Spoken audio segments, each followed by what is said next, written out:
Sorry. Okay. Here we are. So, welcome to the show, everybody. And hey, we're the She-Squatchers. I'm Jen Cruz, and I've got my fellow teammate Tammy Trico with us. Hi, everybody. Hey, and before we get to our guest, and we're not going to delay very long, we have a special announcement. We've been kind of hinting at this for a while, but it's actually been in the works now. So we have been working out a deal with Craig Woolheater in Jefferson, Texas, to do an event there. And it's completely different than what we normally have been doing over the last several years. They're calling it the She-Squatchers Texas Experience. And they're renting out the historic Jefferson Hotel in Jefferson, Texas. It is extremely haunted. Yay. And if we're going to have 2 nights there, we're going to have a slumber party, everyone. Come have a haunted slumber party with us. And we're going to do overnight investigation. Live streaming. Yes. We're going to have all night investigations in the hotel and all the areas. And we're going to do something that we have never done in a paranormal investigation before. We're going to do what we call an energy blast demonstration. And for those who don't know, before we got into Bigfoot, we were psychic mediums doing paranormal work. So ghosts are kind of old hat for us. And when we went looking for Bigfoot, Bigfoot stole my heart, really, and stole me away from that for a while. But people are asking us to go back into the paranormal again. And hey, it's been a nice little break. It's not been all that much of a break because I still help people out with other things with that. But we're gonna do this. We've got all kinds of paranormal investigation equipment. We're gonna go down there. We're gonna do this energy blast demonstration. And anytime I've done this as a demonstration to an audience, people who in the audience who have never felt energy on a physical level physically feel it. And sometimes there have been people who get up and literally move 5 aisles back because they're like, that is so intense, and they don't know what to do with that physical feeling that they're feeling. So we're going to do that on night 2 of our stay there to see if there is a difference between the activity of the ghosts between night 1 and night 2. Because there are paranormal investigators that bring in REM pods and things that give energy to the spirits to use. We're going to blast that place with energy and see what happens. So we are inviting everyone to come out and to enjoy that with us. It's going to be in September 9th and 10th. It's a Friday and Saturday at the historic Jefferson Hotel. So on Facebook, you can look up She-Squatchers Texas Experience this week only till Friday at midnight. They're running a special discounted price on the tickets. They're only $100 a person for the weekend. That doesn't include the cost of staying in the hotel, but it's a very discounted price. So get on that, sign up, get in there. It's very limited. It's a small hotel, so space is limited. So get in on that while you can. We're excited. All 3 of us She-Squatchers will be there. We are thrilled to get back into the game and show you what we can do and do all that with you and see what we all experience together. So what do you think, Tammy? I think it's going to be really exciting, and this is everybody's opportunity to get in on our YouTube show. So if you always wanted to be on YouTube with us, there's your opportunity. We're going to be doing some lives and doing some recording, so definitely get on that. And like you said, it's like an early bird special. So it's only until Friday at midnight, and then that special price is gone. So if you're thinking about doing it, now's the time to get your ticket. It is. And there's different kinds of rooms there. So get in on it now so where you can pick the room you want. And get a haunted room. I think they're all haunted, but some of them are more haunted than others. Anyways, we want to get to our guests now because we have an extremely exciting guest. And I just want to give kudos to my Tammy because she reached out to him and she's telling me, so I was thinking everyone's asking about Dogman all the time. So we should have Vic Cundiff on the show. And I started typing to her, he's never going to do our show. And she said, he said yes. And I about flipped my lid. I was so excited. And so without further ado, please welcome Vic Cundiff to the show. Hi, Vic. Hey, guys. Thanks for having me. Hey, we're so excited to have you. And, you know, for those who are going to watch this later on YouTube, you're not live on the video. So you're just a man of mystery. And he likes to stay that way. Interesting. Now everybody wants to know. You know me. Right. So, just for the listeners, could you give everybody a little bit of your background and how you came to be into cryptids and Dogman? Sure, I get asked that a lot. In 2007 and 8, I was a co-host on a Bigfoot-specific podcast called Campfire Shadows. And back when I was hosting Campfire Shadows, we had regulars like Bear and Kumbo on all the time. Well, they would go out into the field and research, investigate, and come back and talk about what they had found. Well, one time they came back and talked about dog-faced boogers. I can't remember what they said, but they spoke with an eyewitness who encountered one or some. It's been so long, what, 13, 14 years now or more. I can't recall. But when I heard that term, dog-faced booger, I thought, what in the world is that? I know what a booger is, but not a dog-faced booger. So I think I called Bear and asked him about that, and ultimately found out he was talking about a dogman. So when I heard about dogman, I just put more research into them, and I thought, you know what, if you have a Sasquatch experience that goes sideways, you can almost go to your corner store, corner grocery, and find someone to get help from, to deal with the experience. But if you encounter one of these guys and it goes sideways, which it normally does, who do you approach for help? So I thought, you know what? There's a real need here. So years later down the road, I put the pieces in place for dogmanencounters.com, and about a year or so after that, I put the show together, Dogman Encounters Radio. So that's really the genesis. And here you are. We bow That's down. right. Oh, come on now. No, not worthy of that. Not at all. Oh, yes, we do. We do. We're so excited to have you because I tell you what, our listeners have so many questions about Dogman all the time. And, we're very honest. We don't know very much at all about Dogman. So we are always interested in having guests on the show that can share with us information about this creature called the Dogman. So please, Vic, will you tell us what you know about the Dogman? Wow. It's going to be hard to put that into a nice, neat, tidy box, but I'll do the best I can. The best way to describe dogmen to someone who doesn't even know what they are would be to say that cryptids are creatures that have yet to have been acknowledged to be in existence by science. That's what a cryptid is. Well, everyone knows about Sasquatch and Nessie and the other cryptids like that are really in your face out there, but there's a cryptid out there that's not as widely known called dogmen. There are cryptids, I should say, that are called dogmen. There are two different categories that I consider them to fall into. One is the most common type, canine type, the type that have canine style legs on them. They have hocks and stifled joints instead of ankles and knees, the way something with a hominid style leg structure would have. And there's another category called type threes. Now there's a lot of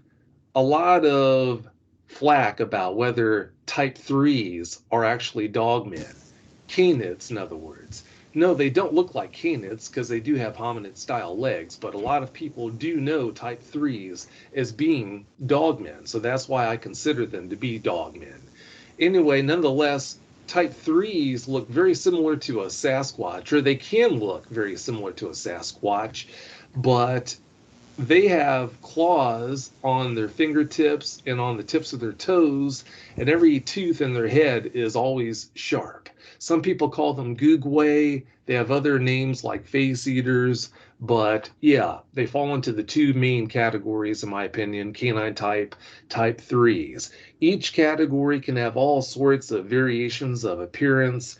Canine type can look as unassuming as timber wolves that can stand up on their back legs, all the way to the most monstrous version of a werewolf you've ever seen, like the werewolf out of Van Helsing, for example, or the underworld werewolves. Type threes, they can look like an anorexic Sasquatch with a baboon style head, all the way to they can have such a terrifying appearance as looking like the werewolf from An American Werewolf in London. So both categories have a huge variance in their appearances. That's about the best way I can describe to you what a dogman is. Wow, they all sound so different. Oh, definitely. Yeah, they are. I wish you could put them into one box, but you just can't do that. Hmm. So do you think that they really are one species, or could they be a variant of them? Well, a type 3 is definitely, it really has nothing in common with canine type dogmen. They're just totally different. What a type 3 is, I can't tell you. I can tell you what they're not. They're definitely not a kind of ape because type 3s, like I said, they have claws on the tips of their fingers and on their toes. Right there is a disqualifying anatomical feature of an ape, the way Sasquatch are. And then also, too, every tooth in a type 3's head is sharp. That also, too, is a disqualifying anatomical feature of an ape. So they cannot be a type of Sasquatch the way so many people say that they are. Again, what they are, I can't definitively say. All I can say is they're definitely not a kind of Sasquatch. As far as canine type dogmen would go, I have no clue. They sure have a canid appearance. Their heads, their bodies, everything is canid in nature. Does that mean they're definitively canids? I don't know, but if I had to lay money down, I would say they probably are in the canid family. But as far as putting my finger on what these two guys definitely are, I can't do that. Okay, okay. Very interesting. Have you ever had a dogman experience? No, no, I haven't. I've seen dogmen more clearly than almost any eyewitness I've spoken with because of what I do. All sorts of amazing evidence has been shared with me over the years, and by far and away, the most impressive evidence was film footage that was sent to me from a guy that lived pretty close to the foothills of the Sierra Nevada mountains. And this film footage, it consisted of a dog man walking in a plain view. You know, the more expensive game cams can film. They don't just have the ability to snap photos, they can actually film for you. Well, he or a friend of his, it's been years since I received that footage, so I've forgotten about some of the particulars, but either he or a friend of his found out that a dog man or dog men were frequenting this area, and they thought, okay, if they're going to frequent this area, let's strap a game cam to a tree trunk, hang some bait about 5 feet away from the lens, and see if we can catch one on film.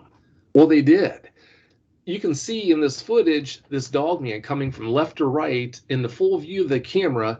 When he comes into view, you can see him from the front, from the side and front, and he was between the bait and the camera lens. So that means that he was less than 5 feet away from the camera lens.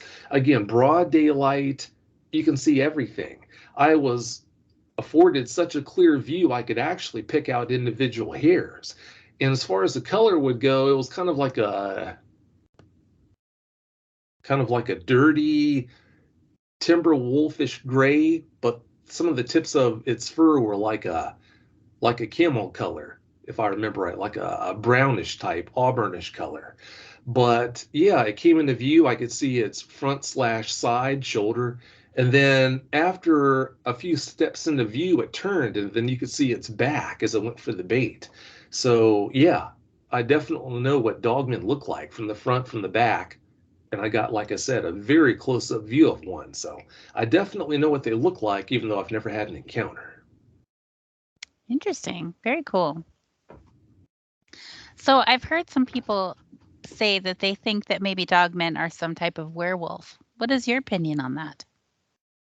Well, anything's possible in this crazy world, but to believe that werewolves actually are extant, I'd have to see one with my own eyes. Hope that never happens, but I'd have to see it happen. Someone transform from the form of a human into that of a beast. Again, I'm not ruling out the possibility, but it's something I'd have to see to believe. I don't believe the dogmen are werewolves. No, I think they look the way they do 24/7, 365. So it's possible, but I think that they're two totally different things. We've had a guest on previously that told us that he believes that some dogmen are actually an alien species that have been seen wearing armor of some type. Have you had a lot of reports of that? Not many at all. Over the years, there have been maybe one, two, maybe three eyewitnesses who've ever mentioned seeing anything like that. Otherwise, it's always just been a dogman just seeing its fur and that's it. I'm not ruling out the possibility that some of these dogmen people are seeing are some form of alien species. I don't know, but I guess, like I said, anything's possible. Right, right. And I know that it's easy for people to sometimes think it's an alien. But how long ago did they find the mountain gorillas? And they were cryptids prior to that. So, you know, I guess we can't know and until we actually meet one and really get to figure it out. We haven't been looking for Dogman in person. I'm not sure that we really want to have that kind of experience because the experiences I've been hearing about, they're usually quite aggressive. Is that what you've been hearing as well? Well, yes, normally they're pretty aggressive, but it's normally just a display. I mean, time after time, these eyewitnesses are caught in very compromising situations, caught dead to rights. And if the dogman or dogmen they encountered wanted to harm them, then they could. The dogmen do what they want to do. That's what I tell the eyewitnesses. Look, I understand you had your encounter 20 years ago, and it's terrified you so much that you haven't been able to sleep well since then, you can't eat well, and you've had all these other problems. But understand, you're losing sight of the big picture here. And that is, if the dogman wanted to harm you, it would have. The fact that you were not harmed tells you the dogman had no intention of harming you. So I tell them, if you want to be able to deal with this experience or those experiences in a healthy way, you've got to focus on seeing that experience or those experiences accurately for what they really were so that you can get over this. The dogman did not want to hurt you. So therefore, it doesn't matter if it was 10 times as terrifying to look at as it was. It doesn't matter if it was 24 feet tall instead of 12 feet tall. That's all a moot point. It proved it didn't want to hurt you. That's all that matters. Okay, that makes a lot of sense to me because I feel the same way about Bigfoot. If Bigfoot wanted to hurt you, he definitely could. Definitely could. Oh, definitely. So what you're dealing with here, Jen, is these people have been subject to such a traumatic experience that instead of being able to reason things out, rationalize things the way they would with a normal experience in day-to-day life, they've been taken off their games so much that they can't come to terms with it. They can't actually figure out what was going on. Perfect example. When you have an eyewitness contact you and tell you, you know what, Vic, about 20 years ago, or actually 15 years ago, I decided to go for a walk, a nice long walk in this woods. It's not too far from where I live. Well, I hopped into the Ranger, went down to this green field, parked in the middle of the green field the way I would whenever I go on walks in this woods. I headed into the woods, and I can't remember how long it was he was in the woods, but the gist of it is this dog man jumps out and it's just feet away. So this guy, he's telling me how he just in college he ran track. He was just so lightning fast. I guess he had never been beaten in a race and all this. Well, he didn't know what to do, so he fell back on what he thought was a saving grace. He spun on his heels, bolted for the Ranger, which was parked about, I guess, 400, 500 yards away. Well, he told me about how, thank goodness, I was so fast that I was able to outrun this dog man all 400, 500 yards back to the Ranger that day. Even though he was the same distance behind me the whole way, he was 6 feet behind me the whole way. Thank goodness I was able to keep that 6 feet between the dog man and me all 400, 500 yards back to the truck. And oh, by the way, Vic, I was so panicked like an idiot when I got to the Ranger, the door was locked.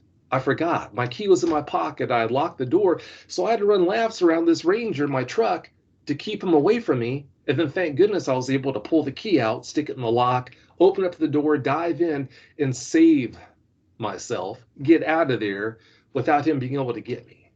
Now, it's obvious what the flaw in his logic was with that. It's obvious the dogman was toying with him. And when it comes to helping these eyewitnesses come to terms with their encounters, you just have to point out what they're missing because of the trauma they've been exposed to. Look, I fully get it. That was terrifying as all get out, but he didn't want to hurt you. If he didn't want to hurt you, nothing else matters. So that's really the gist of what I do.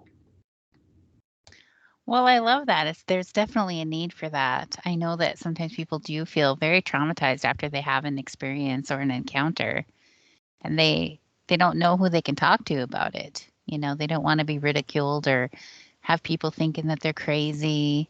So, definitely having that location with you where they can come and talk to someone about it and hopefully see it in a better light. Oh, definitely. I feel like I've hit the lottery being in a position to help all these eyewitnesses with their encounters. I feel so lucky. Oh, I bet. I bet. We feel that way too when we go to events and people come and tell us their story that they've never shared with anyone before. We feel very fortunate to be that person that they're sharing that with. So, yeah, it's really interesting how many people don't want to be public about what they've experienced. Oh, no So, doubt. yeah, definitely, definitely. So, do you have some favorite stories of people's Dogman encounters that you could share with us? I don't have any favorites. When you talk with who knows how many eyewitnesses over the years, and you talk with people who've had their lives destroyed by these encounters, these unnecessary encounters, you just can't look at it as entertainment. I get it that a lot of people they listen to Dogman podcasts for entertainment because people can't look away from the car crash. They love that thrill, but yeah, I mean, there's no novelty in it for me. When you talk with a kid who's just they they're failing at school, they can't sleep, they can't eat. Their life has been destroyed because unfortunately this dog man thought that it was going to be funny and fun to terrorize that kid, to terrify that kid to within an inch of their life and ruin their life. Yeah, it's just I just don't really see a novelty in it. But there have been encounters that are by far and away the most popular encounters on the show, like episode 34, where Michael Lawrence he went camping with his Boy Scout troop when he was a kid in the Anza Borrego Desert in California, and wound up having a juvenile. And this is a there's kind of a funny twist to this. There was a juvenile dog man that came into his tent in the middle of the night while its mother stood by the tent, looking through a vent down at him, watching him with a look on its face like, you'd better not do anything because I'm right here watching. But yeah, this juvenile dog man came into his tent, unzipped the zipper, came into his tent, sat on his legs, and then proceeded to lick his face. Well, when that show aired, it was funny because so many experts they wrote in talking about how this guy, how Michael Lawrence was a liar, that couldn't have happened, blah, blah, blah. But I'm laughing because he's the real deal. When I received his report and I started reading what he was saying about this experience, I thought, oh, I really have to vet this guy because if this really happened to him, then he's going to know the answers to certain particular questions that only a person who experienced that would know the answers to those questions. So, yeah, I scheduled a conversation with him. I called him up that day and we had a good talk. And then I started firing these vetting questions at him. And instantly, without hesitation, he was firing back the correct answer. No hesitation whatsoever. So I thought, you know what? Wow, he's the real deal. He really experienced this. So you'll have cases like that where people will surprise you, where people are listeners are just so shocked by the experience. It's so over the top. They say, okay, yeah, it's got to be made up, but it's true. So that's definitely one of the most popular episodes. Hmm, very interesting. And how did it end? Well, that was 7 years ago, so it's kind of hard to remember for sure. I think it licked his face, and then after a short time, it just left. It went out of the tent, and then the mother walked away with it into the distance. Hmm, have a little taste of some human face. Yeah, but you have to also understand, I can't even tell you how many eyewitnesses I've spoken with since that encounter about, it was 2015 when I spoke with him. And It's been to the point where for a long time now, I don't even bat an eye if I have 3, 4 brand new Dogman eyewitnesses contact me in one day who I've never heard from ever before, and some days as many as 7 or 8 brand new eyewitnesses who I've never heard from before will contact me about their Dogman encounters. So when people ask me about, well, how many encounters have you gotten from Michigan or from Oregon, and ask for specifics, it's just a blur because I deal with such big numbers. That makes total sense. That really does. Somebody in the chat room is asking a question about the Dogman and werewolves. If werewolves are made by a bite, maybe, if they exist, is a Dogman its own species, or do you think you could perhaps become a Dogman? Well, there's no such thing as becoming a Dogman. If you transform, then that's the definition right there of a werewolf. But when medical students are pre-med in medical school, they're taught when you're trying to diagnose an illness, if you hear hooves clicking on the floor behind you, think horse, not zebra, because normally the most common explanation is going to be the correct one. Now, it could be a zebra you hear behind you, but almost in every case, it's going to be a horse. It's going to be the most common, the most easy explanation to buy is normally going to be the correct one. So that's why I believe the Dogmen look the way they do 24/7, 365. I don't believe these are werewolves that we're seeing. Now, something that frustrates me to no end are all these shows popping up that are airing these stories about supposed definitive information about, okay, this is how you can tell a werewolf from a Dogman. Werewolves have amber colored eyes and they wink at you like this, and they walk this way.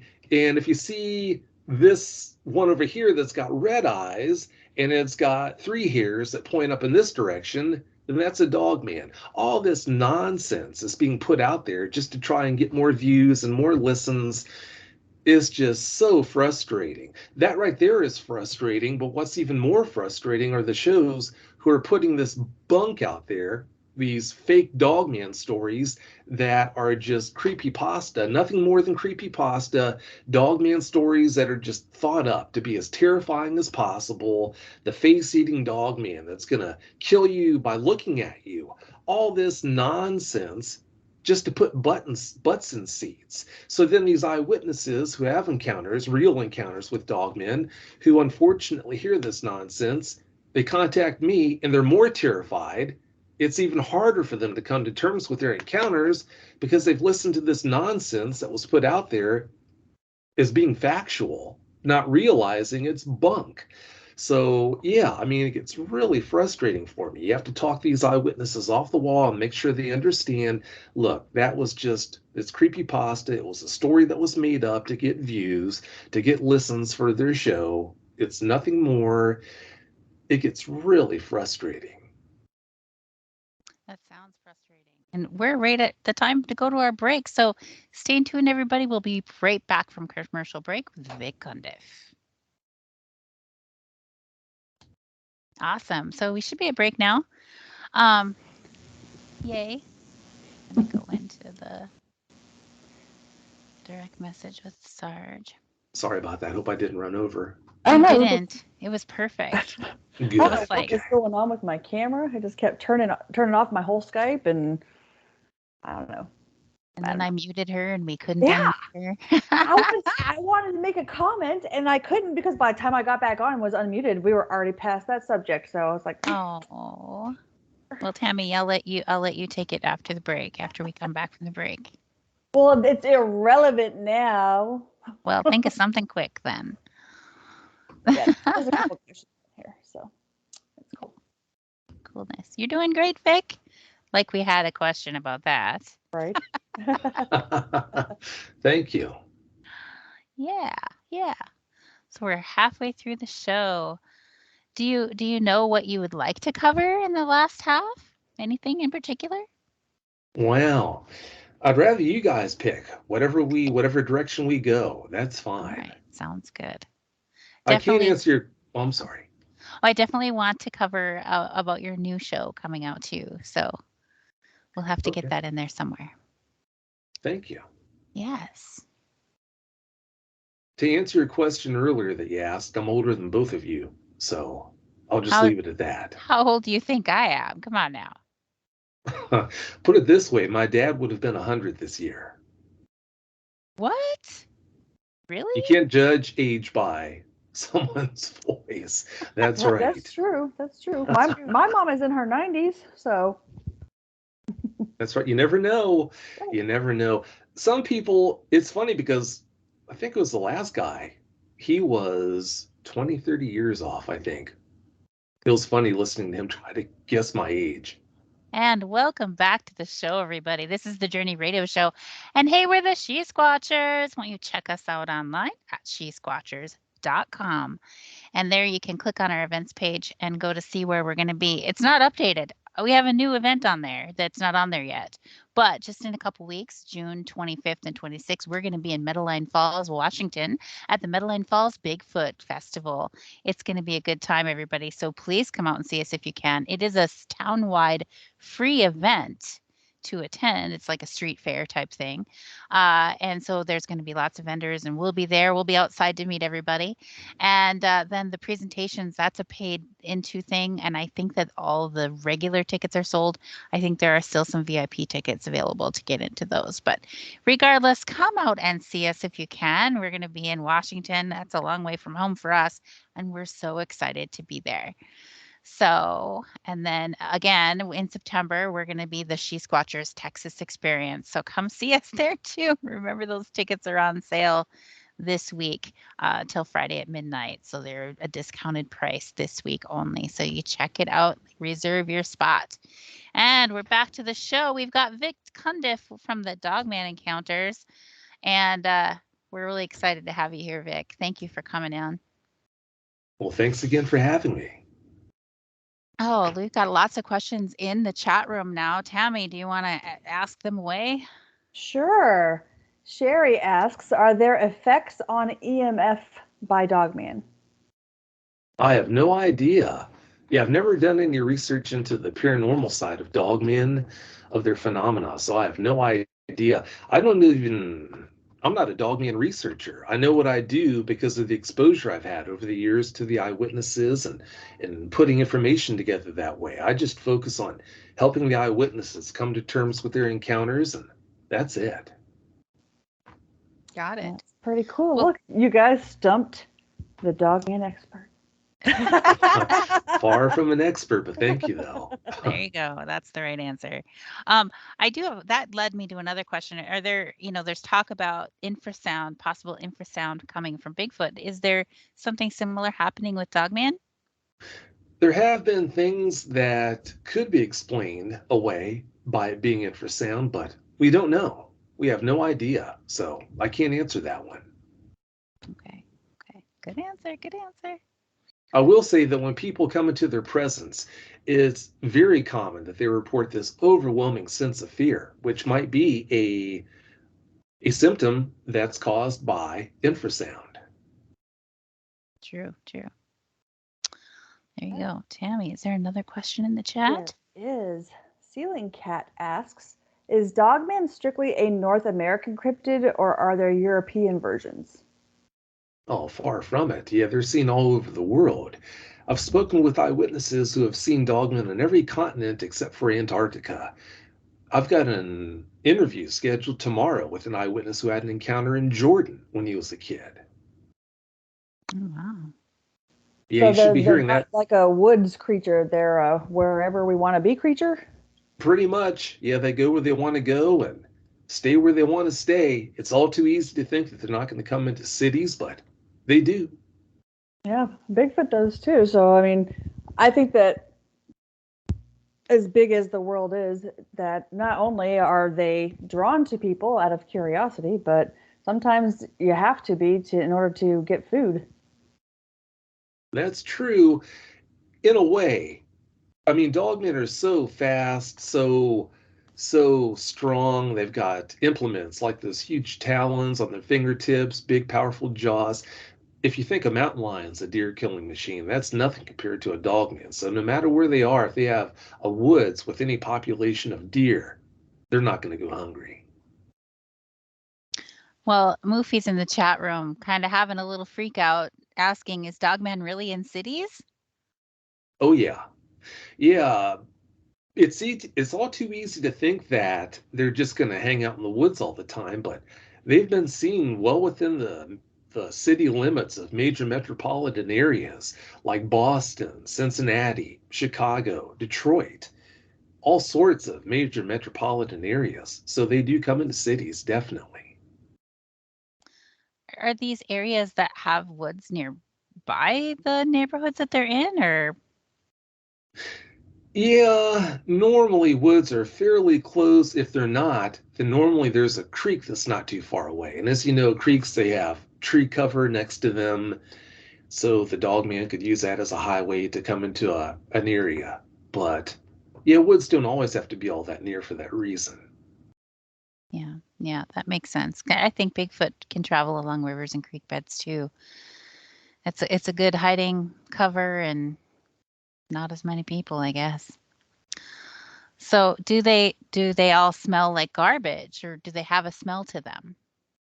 Well, sometimes people don't know they're there until they turn around and see them just within grabbing distance. So they don't always have a really bad smell, but if people do report a smell, then normally it is associated with rotting flesh and garbage and urine, smells like that. Appetizing. Oh, yeah. Okay. Oh, that reminds Definitely. me of biscuits and gravy, to be honest, but that's another story. You don't like biscuits and gravy?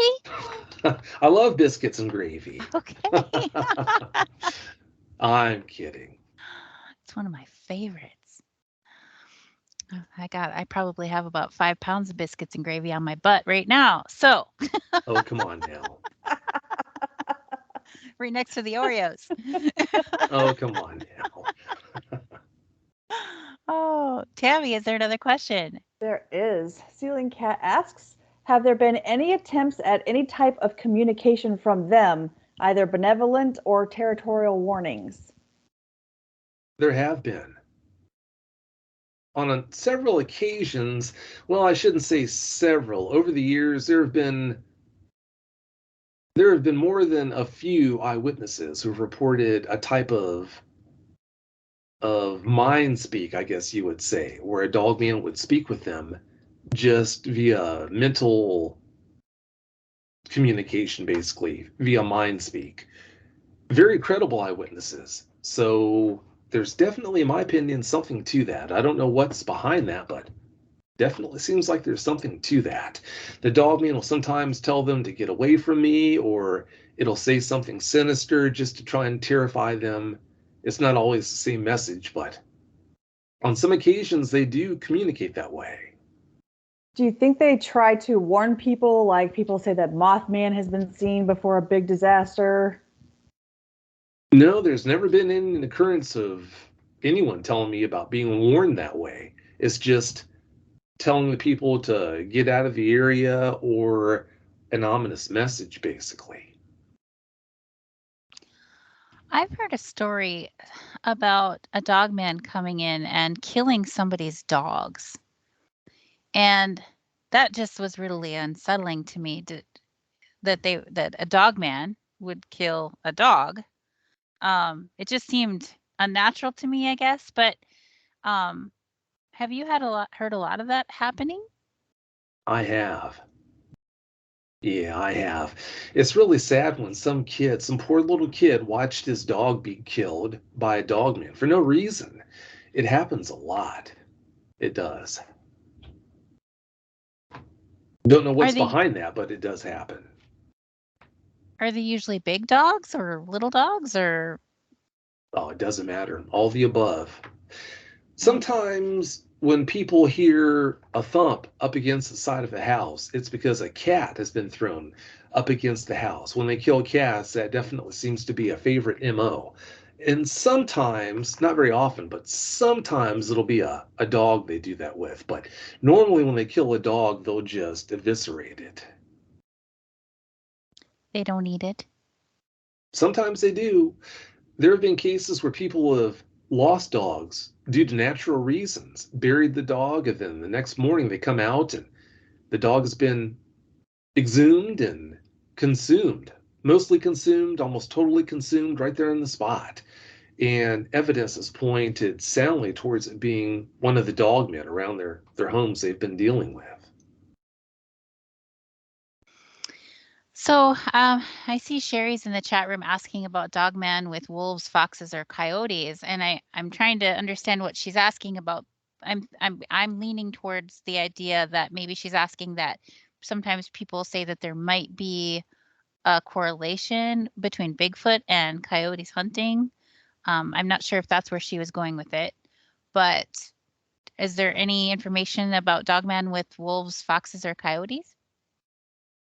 I think I know what she was asking about.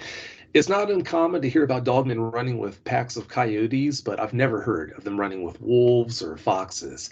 If they run with a group of canids, it's always going to be with a pack of coyotes. Now, sometimes they seem to be getting along just fine with the coyotes, and the next thing you know, just they reach out and kill one right on the spot.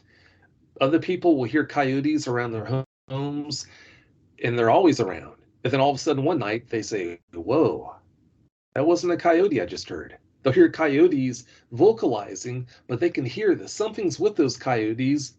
It's no coyote, so it's a very common occurrence. Very interesting.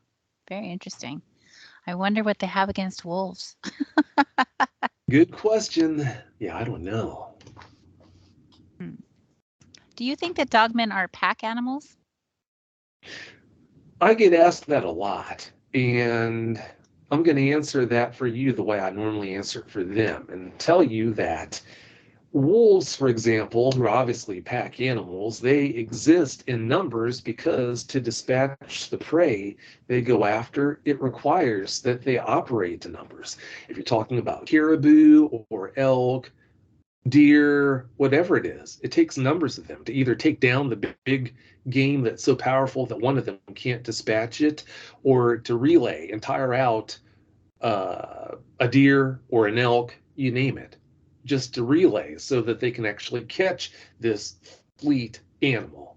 It requires numbers, but with dogmen, they're more than powerful enough to take down any prey they come across. They're more than fast enough to catch anything they come across, so there's no need, no requirement to operate in numbers. And number two, a second reason why I don't believe they operate in numbers and make it a practice to hang out in groups is if you had more than one dogman, if you think about the daily caloric requirements of a dogman, obviously it's going to be huge. Well, it's going to be hard enough for one dogman to scrape out a living in an area without depleting the resources almost overnight. If you had two or three in one area, it's going to be even worse. So just like grizzly bears, they don't hang out in numbers. They operate alone over a large home range. I think that's exactly what dogmen do. That's a good answer. That's a good answer. I see that there's another question in the chat room, Tammy. Yes. Sherry asks, has Dogman used tools or created art or music that you know of? I've only heard of one instance where a credible eyewitness mentioned seeing a dogman use a tool. And that was on a recent episode of the show, I think episode 402. I can't remember what the weapon was, or no, I guess it wasn't a weapon, it was just a tool. But that's the only instance I can recall where someone reported ever seeing or hearing about a dogman using a tool or a weapon. What were they using? Some kind of, they took bones out of a cattle carcass or something like that, and I forgot what they were using it for. It was like a rib bone or something, or a leg bone that they used to scrape hide off, which it just doesn't make sense because why would a dogman need any help scraping off hide? It's got claws and teeth that would make short work out of that. So I don't know what to think about that. Interesting. Very interesting. Using a tool would definitely be higher intelligence. Oh, definitely. Yeah, I think because of how they look, it's too easy. It's all too easy to discount how intelligent these guys are. They just might be as intelligent as we are, or maybe even more intelligent. It's hard to say. Yes, yes, very much so. Have you had any reports of like any structures or like a den? Like what kind of housing are they using? Well, there have been reports of structures people have found that they think dogmen created. They might have made the structures. I don't know, but it seems more likely that the structures were made by Sasquatch. Now, they definitely do seem to use dens. People find holes in the ground, huge holes in the ground, that are hard to explain away. I think they do make a habit out of making dens or taking over dens that bears have used, things like that. I can't remember if anyone's actually ever seen a dogman going into a den or not, but there have been plenty of people who have come forward and shared information that definitely points pretty soundly towards that being one of their favorite MOs. Okay, so like wolves and other creatures, they dig dens, probably, we think. Seems like it. Moofy asks, do they have thumbs? They do. Not totally opposable thumbs, but they do have thumbs, kind of like a raccoon's paw. Raccoons have cute little hands. Yeah, dogmen don't. Yeah, try to imagine the fact that a big dogman, they can be 10, 11, 12 feet tall. For a dogman that size, if it spread its hand out, not including its talons, just the fingers, they could cover a trash can lid. That's how big their hands are. Their hands are disproportionately big for their size, even. Okay, okay, that makes sense. That makes sense. Hmm. So what do you, I mean, I know this is just an estimate and maybe an educated guesstimate. Guesstimate. Uh, could you guesstimate at the possible population of dogmen in North America? Yeah, I have no idea on that. Yeah, I don't have nearly enough information on that to even come close to guessing. So, Okay, yeah, unfortunately, I wouldn't be able to do that. okay, I okay, will tell you there are a lot more out there than most people will ever even imagine. okay. Well, when I think of dogmen, and I have to make a correlation into dogs, and dogs have litters of puppies, of multiple puppies. Do you do you have reports coming in of litters of dogmen babies? I've never heard about an instance of a litter, but there have been eyewitnesses who have come forward and talked about seeing dogman pups. There was an episode, I think episode 137 is the number, where an eyewitness talked about or shared an instance where they found a dogman pup with another researcher. But yeah, there have been a few eyewitnesses who have come forward over the years and told me about actually seeing a pup with an adult, or they found a pup by itself, which probably wasn't by itself. They just didn't see the adult, but it happens. It's reported. And what about female dogmen that are potentially breastfeeding? I mean, has that been reported? Dogmen with mammary glands, they have been reported as being seen with teats like you'd find on a dog. That's been reported. Other dogmen have had enlarged breasts where they're more along the lines of hominid style breasts instead of canid style breasts. They've been reported. So, yes, apparently female dogmen, or I should say dog women, have been reported. Interesting. So sometimes they have multiple teats, and sometimes it's more a humanoid type situation. That is interesting. That's right. I would say nature tends to give you what you need if you're having multiple babies. That's true. That's true. Normally, a mammal is going to have twice as many teats as the number of offspring they normally produce. Humans, we have two teats because normally a woman is only going to have one baby. But dogs, if you count their teats divided by two, that's normally the number of puppies the average dog is going to have. Okay. I've never bred puppies, so I'm not sure, but I believe you. Oh, Moofy's wondering. She's just wondering if baby dogmen are cute. Well, from the people who've seen them, they reported that they have kind of like the rounded, stubbier snouts the way you'd expect a puppy to have. So they do have juvenile features normally, the small ones do. Now, when you're talking about something that can be 11, 12 feet tall, if you're dealing with a 6-footer, that is a true juvenile. Even though it's not quote unquote big as far as dogmen go, it's still a juvenile. It's still young, but it's not going to have those puppy features. It's going to be like a mini-me of a 10-footer, a 12-footer. All right. All right. 10, 12 feet? Are you serious? Oh, yeah. Yeah, they get huge. And that's another thing. It's so easy to underestimate their weights. People will tell me about seeing a 10-footer, an 11-footer, and I ask them, how much do you think it weighed? And they say, oh, you must have been at least 400 pounds. And I'm saying, come on now, 10 feet, 11 feet, and you think he's 400 pounds? Yeah, there's a law called square cube law. I don't want to get into this and talk your ears off and explain what square cube law is all about, but it's a scientific principle that basically explains that if you double the size of an object, if you keep the proportions of that object the same, then its weight's going to multiply by a factor of 8. Therefore, a 6-foot tall man that's 200 pounds, if you blow him up to being 12 feet tall, as long as his proportions are the same, that man is going to now weigh 1,600 pounds. Whoa, that's a big man. That is. But you can explain it to people where it's hard to wrap your head around. You can explain it to them by using Great Danes and light draft horses. If you're dealing with a 3-foot tall male Great Dane that's 200 pounds, that's not out of the box or out of the ordinary. You can find those all day long. Well, if you blew him up to the height of a light draft horse, like a Frisian, for example, that's 6 feet tall at the withers.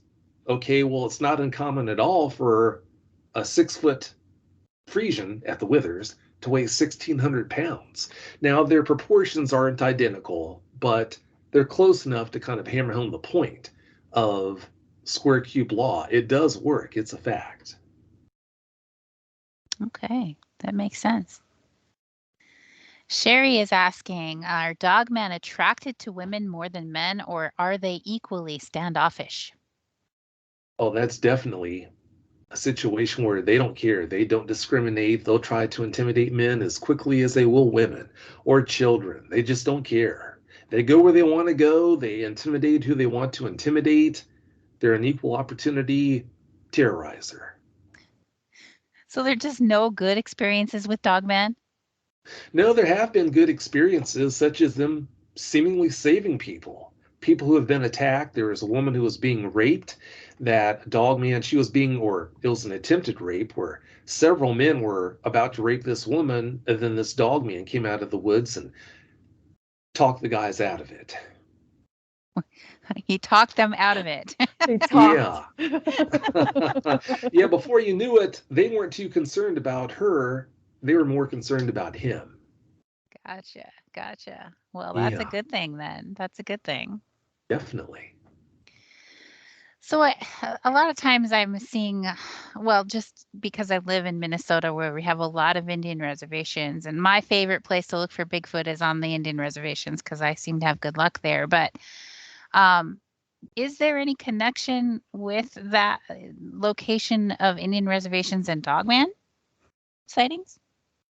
Well, there definitely does seem to be a higher incidence of dogman sightings and encounters on Native American reservations, but yeah, I mean, they're seen in so many different places. They're really not hard to find pretty much anywhere you go. Okay. I just don't know that we want to look for them. No, you don't. Because once you have an encounter with one, that really increases the odds that you're going to have other encounters. You don't want to start that. I'm a big believer that if you're looking for something, it starts looking for you. Yeah, you might be right about that. I tell people, be careful what you wish for. There are all these people that I hear, I want to see a dog man. I want to have an encounter. I want to have an encounter. Well, tell that to the dog man. Well, it's happened before on more than one occasion where you have a dogman researcher who goes into an area, seeks out an encounter, and the next thing you know, they're boohooing to me. Vic, one followed me home. I want help. I need help. One followed me home from this research area. Now he's hanging around my house. Well, I'm thinking you never should have gone to that area and started this when you didn't know what you were getting into. Right. You went over to his house. Now he's coming over to visit you at yours. That's right. Don't start none, there won't be none. Right? He's waiting for you to put out the barbecue. Yeah, that's right. Oh goodness. I wanted to give time for you to talk to us about your new show that you're venturing off into another direction with. So I think our listeners will be interested in hearing about that as well. Well, thank you. I've actually got two new shows. My new Bigfoot show is called My Bigfoot Sighting. It's available on YouTube and also in podcast format. You name the podcast app, if that's how you prefer to listen to podcasts. And if you type in My Bigfoot Sighting, you'll find the show. The results will pop up and you'll find the show that way. Or you can go to mybigfootsighting.com. That's the website for the show, and then find all the ways to listen that way. But the show that you're referencing is my new paranormal show. It's called My Paranormal Experience. That right now is only available on YouTube, but in very short order, I plan to put that out on all the podcast apps as well. On My Paranormal Experience, I basically bring on people who don't have a Sasquatch experience to report or don't have a Dogman experience to report. They have something that falls under the true paranormal category: ghost experiences, demonic experiences, werewolf sightings, and other strange large cryptid sightings and experiences, UFO abductions. You name it, it runs the gamut. If it doesn't involve a Bigfoot or a Dogman, you'll find it on that show. Awesome. I love it. We're going to have to check that out for sure. Well, As I thank you. always say, Vic Cundiff has a voice like butter. Oh, come Smooth. on now. It's true. It's true. I remember the first time I talked to you when I was on your show. It was years ago now, but when I first was hearing your voice, I was like, wow, this guy's got an amazing voice. Well, thanks for saying that. It's awfully nice of you. Awesome. Awesome. Is there anything new and exciting coming up for you also in the future? Wow, no, I've got my hands full producing 4 shows now: Dogman Encounters, Bigfoot Eyewitness Radio, My Bigfoot Sighting, and My Paranormal Experience. By the way, the website for My Paranormal Experience is myparaex.com. It's myparaex.com. But yeah, that keeps me more than busy. So yeah, there really isn't anything on the horizon that I'm working towards. And if anyone does have a Bigfoot experience or a Dogman experience or a paranormal experience they'd like to come on one of my shows and tell the listeners about, then by all means, please go to the appropriate website, or in the description for every show that I do, you'll find links that'll take you right to the form you need to fill out, the simple form you need to fill out to be a guest. And that's all there is to it. Wonderful. Well, if you need any paranormal guests, I got lots of stories for you. That sounds good. Well, thank you so much for coming on the show tonight, Vic. And we hope you come back another time, sometime in the future, if you would do us the honor. And thank you. Everyone was excited to have you on the show. So thank you again so much. Well, thanks so much for having me. Good night, everybody. Good night, everybody.